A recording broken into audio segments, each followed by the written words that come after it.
Questa è la situazione a Creola, siamo ai piedi dei Colli Euganei, a ovest di Padova e la situazione è veramente impressionante. Il ponte è stato chiuso perché, come avete visto, l'acqua ormai lambisce la strada, arriva all'asfalto e la situazione potrebbe peggiorare. Per questo il ponte è stato chiuso con la protezione civile a controllare, a monitorare soprattutto la situazione, perché come vedete l'acqua ormai ha invaso la carreggiata.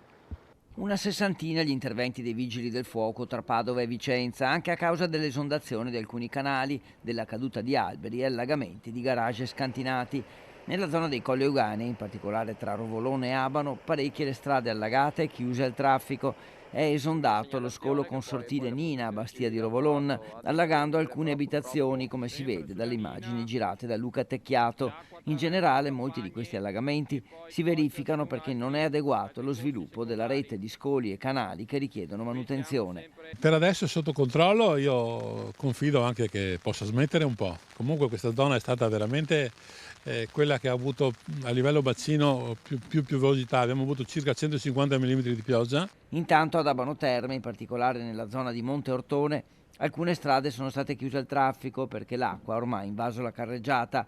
Al lavoro Protezione Civile con i suoi volontari, gli uffici tecnici del comune, la polizia locale e i vigili del fuoco. La situazione è abbastanza sotto controllo, abbiamo alcune zone ancora in difficoltà, via Pillon, via Sartorio, abbiamo chiuso via del Gallo stamattina. Ai cittadini cosa diciamo? Di fare massima attenzione, di rispettare i divieti di circolazione dove ci sono, perché ieri abbiamo tirato fuori alcune macchine che avevano voluto passare nonostante il divieto. Raccomando a tutti la massima prudenza e raccomando poi a chi ha bisogno di sacchi di sabbia di andare ai magazzini comunali, perché i volontari di protezione civile li stanno preparando. Per queste zone servirebbero però bacini di laminazione già progettati dai comuni con spese importanti che attendono finanziamenti. Con questi 4 bacini sicuramente riusciremo a impattare molto meno sulla viabilità, sulla sicurezza dei cittadini. Sono progetti che abbiamo presentato del valore di oltre 7 milioni insieme al Consorzio di Bonifica,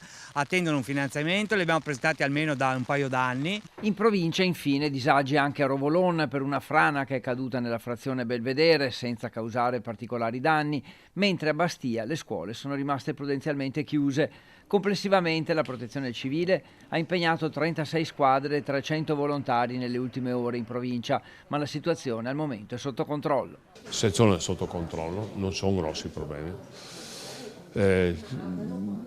Speriamo che il tempo regga, per cui non vedo grossi necessità.